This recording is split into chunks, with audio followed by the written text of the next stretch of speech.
Assalamualaikum warahmatullahi wabarakatuh.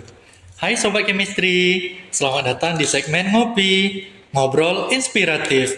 Bersama saya Imam Said Iqbal yang akan memandu podcast kita pada kali ini membahas mengenai salah satu program penelitian yang diselenggarakan oleh pihak BPDPKS, yaitu Badan Pengelola Dana Perkebunan Kelapa Sawit, di mana pihak BPDPKS sudah mengadakan suatu lomba dengan nama Lomba Riset Sawit. Nah, dari kata-katanya sendiri nih, lomba riset sawit, ya artinya suatu perlombaan mengenai riset yang berkaitan dengan sawit. Sawit di sini maksudnya seperti apa sih? Apakah penggunaan bahannya yang harus sawit? Atau kita harus melakukan upaya untuk menjaga kelestarian sawit? Atau seperti apa? Untuk info lebih jelasnya, bersama saya kali ini telah hadir narasumber yang merupakan salah satu mahasiswa kimia Universitas Muhammadiyah Riau, di mana beliau sudah berhasil lolos pada tahap top 40 proposal pendanaan lomba riset sawit yang diselenggarakan oleh BPDPKS pada tahun 2023-2024, yaitu Kak Daviela David. Selamat siang Kak Daviela David. Selamat siang. Baik, sebelumnya terima kasih atas waktunya karena kakak sudah menyempatkan waktu dan bersedia berbagi informasi mengenai perlombaan riset sawit. Langsung saja kak, tanpa basa-basi. Yang pertama, definisinya dulu nih kak. Jadi lomba riset sawit ini sebetulnya definisinya seperti apa sih kak? Oke, Lomba Riset Sawit tingkat mahasiswa ini merupakan salah satu program dari Badan Pengelolaan Dana Perkebunan Kelapa Sawit atau yang biasa kita sebut sebagai BPDPKS, yang dimana sebagai wadah untuk memberikan kesempatan bagi para mahasiswa dari berbagai perguruan tinggi di Indonesia untuk mengimplementasikan ilmu-ilmu yang telah diperoleh menjadi lebih aplikatif dalam bentuk sebuah riset untuk mewujudkan sawit Indonesia yang berkelanjutan. Oke, berarti singkatnya itu kak riset yang menyesuaikan dengan background masing-masing, tetapi dia itu untuk keperluan melestarikan sawit di Indonesia dalam berbagai aspek tadi gitu ya kak? Iya, betul banget. Menarik ya. Oke, dari definisi itu cukup kompleks ya. Nah, apa sih alasan kakak mau mendaftar di perlombaan ini kak? Lomba riset sawit ini memberikan banyak sekali manfaat dan juga dampak positif terhadap industri kelapa sawit, terutama bagi saya sendiri, seorang mahasiswa yang tinggal di Provinsi Riau. Nah, Provinsi Riau ini sebagai salah satu penghasil kelapa sawit terbesar di Indonesia, menjadi salah satu peluang juga dan juga kesempatan bagi saya karena dengan adanya program lomba riset sawit ini, saya dapat memberikan sebuah ide yang inovatif sekaligus mengembangkan ide tersebut menjadi sebuah riset yang berkelanjutan. Nah, selain itu, program ini dapat mendorong minat kita yang sebagai generasi muda untuk bisa mendalami bidang ilmu pengetahuan dan teknologi terkait kelapa sawit. Nah, ada beberapa yang sekarang dikaji oleh mahasiswa kita biasa disebut dengan peneliti muda ini mengkaji bagaimana sih cara pengelolaan kelapa sawit seperti limbahnya itu dijadikan sebuah produk yang berkualitas dan sebagai produk yang sustainable atau berkelanjutan bagi industri kelapa sawit itu sendiri. Sangat menarik ya kak, baik dari pihak industri ataupun untuk kita sebagai mahasiswa agar mendapat prospek kerja untuk kedepannya gitu ya kak. Iya, betul banget. Nah, di perlombaan ini sendiri, topik apa sih yang kakak buat kak pada riset kakak itu? Pada perlombaan ini, bidang riset yang saya ambil itu tentang bioenergi, yaitu pemanfaatan limbah tandan kosong kelapa sawit sebagai salah satu produk pada komponen baterai litium. Oke, di luar topik-topik yang kakak pilih nih, emang apa aja sih kak topik yang tersedia itu dan kenapa kakak memilih topik mengenai bioenergi tadi kak? Oke, lomba riset sawit ini terdiri dari 7 bidang riset yang diantaranya itu ada tentang bioenergi, penanganan limbah atau lingkungan, pangan atau kesehatan, sosial atau ekonomi, dan juga ada bagian tentang lahan. Nah, kenapa sih saya memilih topik tentang bioenergi ini, yaitu karena bioenergi ini yang fokus risetnya itu terhadap inovasi dan pengembangan produk dan teknologi menjadi sumber energi yang ramah lingkungan. Nah, saya harap riset saya ini yaitu memanfaatkan limbah tandan kosong kelapa sawit untuk bisa menjadi sebuah inovasi dan juga produk yang ramah lingkungan untuk bisa sebagai sumber energi yang ramah lingkungan juga pastinya. Oke, jadi tadi kakak bilang memanfaatkan tanam kosong kelapa sawit menjadi sumber energi ya kak? Iya. Tanam kosong kelapa sawit ini yang bagaimana sih kak? Misalnya kita tergambar nih tanaman sawit. Nah, jadi tanam kosong itu seperti apa sih kak? Tandan kosong kelapa sawit itu sebelumnya kalau teman-teman tahu kan pasti di sela kelapa sawit itu ada namanya buah sawit ya atau buah Iya, inti sawitnya. betul. Nah, buah inti sawitnya itu yang mereka ambil untuk menjadi CPO, nanti ada limbahnya yang udah nggak terpakai itu dari sisa buah inti sawit itu yang saya kelola. Jadi limbah tandan kosong kelapa sawit itu yang tidak ada buahnya lagi di dalamnya. Nah itu biasanya pakai tandan kosong kelapa sawit itu sendiri biasanya para petani itu memanfaatkan untuk digunakan sebagai pupuk. Oleh karena itu, saya memberikan sebuah inovasi tentang bagaimana cara pengolahan limbah tandan kosong kelapa sawit itu, yaitu sebagai sebuah sumber energi yang ramah lingkungan. Yang biasa dibuat sebagai pupuk, kakak mau jadikan sumber energi. Iya. Sumber energi yang mau kakak buat tuh sumber energi seperti apa sih kak? Sumber energi yang saya akan buat itu yaitu adalah baterai. Baterai itu merupakan salah satu sumber penyimpanan energi yang melalui reaksi kimia. Oke, berarti yang biasanya limbah hanya sebagai pupuk, kakak manfaatkan limbah sebagai sumber energi khususnya pada baterai gitu ya kak? Iya, betul. Nah, jadi untuk di lomba riset sawit ini rangkaian kegiatannya apa aja sih kak? Dan kapan aja itu kak waktu-waktu dari kegiatan tersebut itu kak? Oke, untuk rangkaian kegiatan lomba riset sawit itu sendiri, yang pertama submit proposalnya itu dilaksanakan pada bulan Agustus di tahun 2023. Kebetulan saya mendaftarnya di tahun 2023, jadi dibuka bulan Agustus 2023 sampai tanggal 31 Agustus. Oke, kemudian itu diumumkan 40 besar proposal yang akan didanai oleh BPDBKS dan juga Kementerian Keuangan. Nah, setelah pengumuman proposal Pengumumannya di bulan apa kak? pengumumannya itu dilaksanakan itu di bulan November tahun 2023. Oke, Manfred. Berarti lanjut kegiatan berikutnya kak? Itu kegiatan berikutnya setelah pengumuman proposal yang sudah didanai itu nanti akan terdapat beberapa 3 rangkaian kegiatan intinya yaitu pembekalan. Nah, pembekalan itu sendiri yaitu namanya juga risetnya tentang sawit ya lombanya. Jadi pembekalannya itu tentang workshop pengenalan industri sawit. Nah, di tahun ini kegiatannya itu diadakan di Provinsi Riau. Dan kegiatan ini sangat seru banget sih pastinya karena kegiatan ini tuh tidak hanya dapat ilmu dari pemateri ataupun praktisi saja, tetapi terdapat fun games yang seru banget dan juga kunjungan ke industri sawit di PT Kimia Tirta Utami.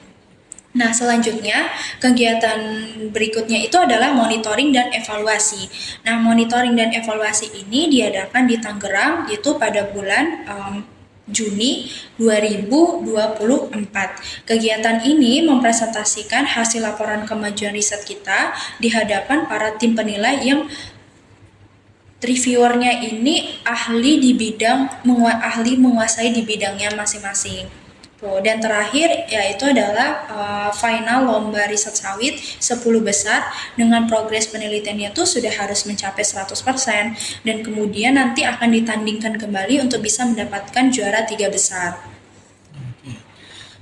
Nah, ini dilaksanakan tuh di bulan September untuk final lomba riset sawitnya. Dari Juni ke September berarti ya kak, menjelang final itu ya kak? Iya.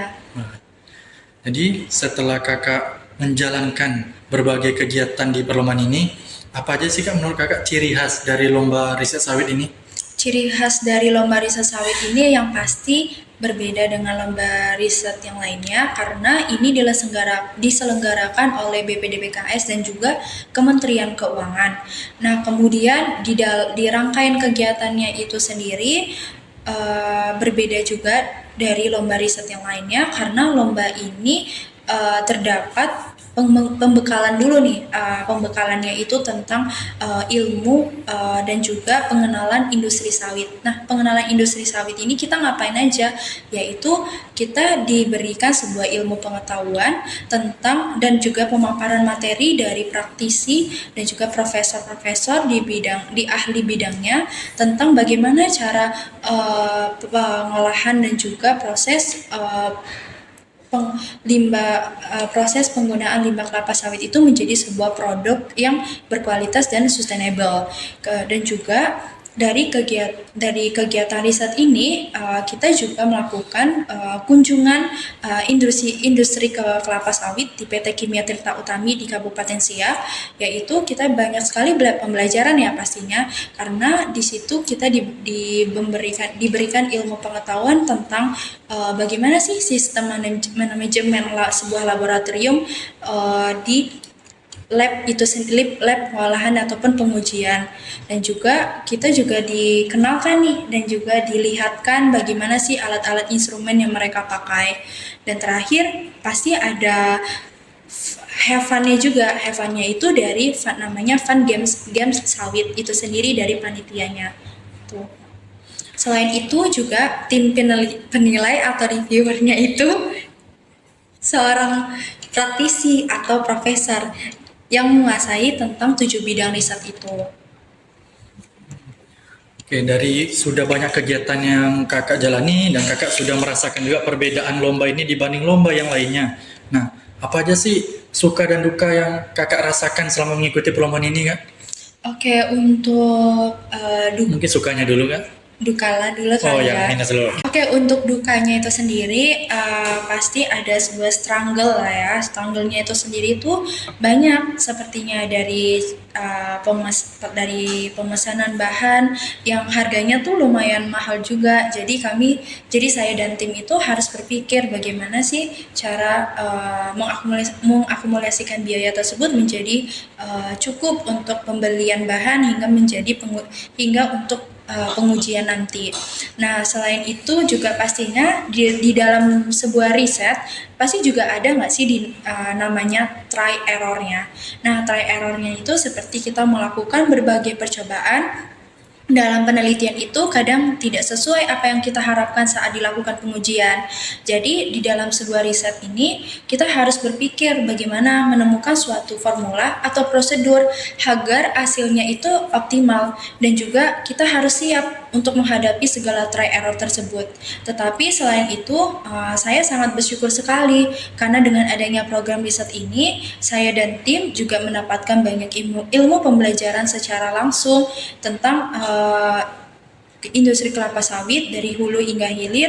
Dan tidak hanya itu, saya dan tim juga diberikan kesempatan untuk bisa diskusi dan saling bertukar pengalaman tentang riset penelitian dari berbagai kampus di Indonesia. Oke, berarti untuk dukanya ini simpelnya itu adalah kita kan didanain ya, Kak? Iya, betul. Dan kita nanti bakal ada beli bahan segala macam, bakal ada yang lama prosesnya, ada pula yang lebih mahal dari harga yang kita perkirakan. Di sisi lain juga kita kadang praktek nggak sekali langsung berhasil gitu ya, Kak? Iya, Jadi benar. disitulah dukanya gimana memanfaatkan uang yang dikasih dari pihak BPD PKS supaya pas, supaya hasilnya juga optimal gitu ya, Kak? Iya, Tidak benar kurang dari itu. banget. Oke. Nah, untuk sukanya lagi apa tuh, Kak, kira-kira? Hal positifnya dari lomba riset ini yang kakak rasakan sukanya, Kak? Untuk sukanya tadi yaitu banyak ketemu sama teman-teman juga dari berbagai kampus di Indonesia, dan mereka tuh sangat-sangat ambisi sekali ya, sangat-sangat ambis dalam soal riset, dan juga riset-riset mereka sangat-sangat bagus dan juga berkelanjutan, dan kami saling bertukar pikiran dengan mereka, saling bercerita dan juga berdiskusi bagaimana riset-riset yang mereka lakukan, dan juga dikasih kesempatan juga untuk bisa berdiskusi dengan para reviewernya. Reviewernya itu dia di bidangnya masing-masing sangat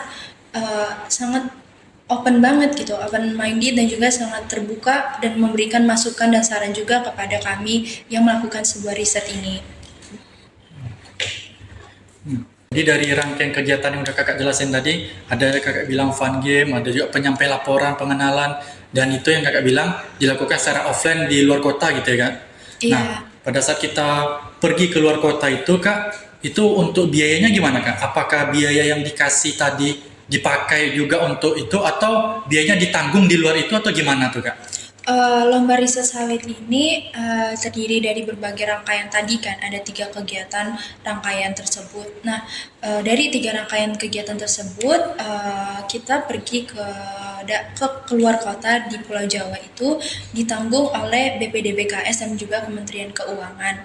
Dan saya dan tim alhamdulillah tidak mengeluarkan sepersen uang apapun untuk mengikuti kegiatan tersebut. Dan kami juga mau mengucapkan terima kasih kepada BPDBKS dan juga Kementerian Keuangan karena dari riset ini, karena dari program riset sawit ini kami juga selain mendapatkan ilmu, pengalaman dan juga teman-teman, kami juga mendapatkan uang saku juga, yaitu uang sakunya itu diberikan oleh BPDBKS sesuai dengan domisili universitasnya masing-masing. Berarti untuk biaya ini Kak, yang pertama ya uang penelitian kita ya Kak, uang beli alat bahan dan berbagai macamnya, lalu kemudian uang kita pergi ke kota tersebut dan bahkan di kota tersebut juga kita didanai full gitu Kak, uang makan, tempat tinggal, dan selesai dari situ pun dikasih uang pula lagi sesuai domisili universitas masing-masing. Emang 100% berarti ya Kak, kita emang tidak ada mengeluarkan uang pribadi berarti ya Kak? Iya, betul banget. Makanya BPDBKS dan Kementerian Keuangan ini benar-benar sangat royal banget kepada kami yang dari tim riset 40 tim riset tersebut. Wah, menarik banget nih Kak, karena Iya. setelah apa yang didapat, apalagi tadi masalah ya memang ditanggung sepenuhnya gitu, sehingga kita memang modal rajin aja sama serta bersama kawan-kawan, ya insya Allah bisa dapatkan hasil terbaik. Nah, Amin. barangkali nih Kak, mungkin ada dari pendengar podcast kita pada kali ini yang bakal tertarik juga ngikuti lomba riset sawit. Nah, sebagai orang yang pernah berhasil top 40 proposal pendanaan Kak, apa sih tips dan triknya Kak untuk pendengar kita di podcast ini Kak? Oke, untuk buat tips and triknya itu sendiri, kalau menurut saya pribadi, yaitu teman-teman harus pilih judul atau topik yang tepat atau yang lagi trending nih riset saat ini, yang lagi orang-orang mengkaji tentang riset yang saat ini lagi trending itu apa. Karena topik atau judul tersebut harus relevan dengan tema lomba kita. Karena dan juga judul atau topik ini memiliki potensi juga untuk menghasilkan riset kita yang berkelanjutan dan juga pastinya harus bermanfaat bagi industri kelapa sawit di Indonesia. Tuh. Dan juga pastikan kalau kita ingin membuat suatu proposal itu, yang pertama itu harus sesuai dulu dengan format dan pedoman penulisnya yang harus kita sesuaikan dengan panduan proposal tersebut. Dan yang terakhir, yang ini sih menurut saya pribadi yang penting banget, teman-teman harus berani dan juga siap untuk memulai dan jangan pernah takut salah. Karena dalam sebuah kamus di dalam riset tersebut, kita nggak boleh nyerah ataupun pesimis. Harus dihadapi tantangan dan juga tantangan dengan berani dan anggaplah semua yang kita lakukan di riset itu sebagai sebuah kesempatan emas untuk teman-teman semua bisa belajar dan berkembang. Dan mungkin saya pribadi di sini mau sedikit kasih quotes untuk teman-teman Boleh banget nih Kak. yang sekarang ini lagi sedang berjuang untuk risetnya. Oke, mungkin quotes-nya itu sendiri, teman-teman yang sekarang saat ini lagi berjuang untuk risetnya harus percaya sama diri sendiri, harus berjuang dan harus berusaha. Dan jangan lupa untuk menghargai segala perjuangan teman-teman dalam setiap kemajuan yang kalian capai, sekecil apapun kalian harus hargai dan harus juga berjuang dan berusaha. Karena dalam setiap perjuangan dan usaha teman-teman itu sendiri, insya Allah akan menghasilkan hal yang benar-benar bermanfaat juga untuk teman-teman dan juga yang lainnya. Wah, sangat menginspirasi ya Kak, kuat dari Kakak ini. Dan semoga ini membuat para pendengar podcast kita menjadi lebih semangat juga dan lebih rajin lagi ikut riset ini supaya bisa mengikuti jejak Kakak atau bahkan bisa lebih baik gitu ya Kak ke depannya Kak. Iya, betul Bang. Untuk sebelum mengakhiri info kita, untuk mengakhiri podcast kita pada siang hari ini Kak, mengenai lomba, gimana untuk pendengar podcast kita ini supaya tahu info-info mengenai lomba riset sawit itu Kak? di mana, apakah ada website resminya kah, apa ada akun Instagramnya kah yang bisa dipantengin gitu Kak, menjelang ikut perlombaan yang akan diadakan berikutnya. Oke, di tahun 2023 tahun lalu, saya mendapatkan infonya itu dari dosen bimbingan saya sendiri, yaitu Bapak Prasetya MSI, dan kami memulainya itu kami melihat di Instagram BPDBKS dulu, karena di situ ada informasi tentang lomba riset sawit dan juga ada grand riset sawit. Nah, kalau grand riset sawit itu untuk dosen atau peneliti. Nah, kalau yang lomba riset sawit ini untuk mahasiswa. Jadi kami pelajari dan kami cek di akun IG BPDBKS. Selain itu, nah nanti kita diarahkan ke website BPDBKS, yaitu di situ kita dapat lihat dan juga cek bagaimana panduan dari penulisan pembuatan proposal tersebut. Tuh. Jadi kalau menurut saya pribadi, teman-teman disiapkan dari sekarang, dan juga jangan lupa dipantauin IG BPDBKS untuk lihat updatean terbarunya dan kapan dibukanya perlombaan riset sawit itu sendiri. Tuh. Baik. Terima kasih banyak Kak Davila David atas segala informasi yang diberikan mengenai lomba riset sawit Kak pada podcast kali ini. Oke, sama-sama. Dengan berakhirnya penyampaian dari Kak Davila David tadi, maka berakhir pula podcast kita pada siang hari ini. Saya, Imam Said Iqbal, selaku moderator, mohon maaf atas segala kekurangan dan kesalahan. Saya akhiri. Assalamualaikum warahmatullahi wabarakatuh.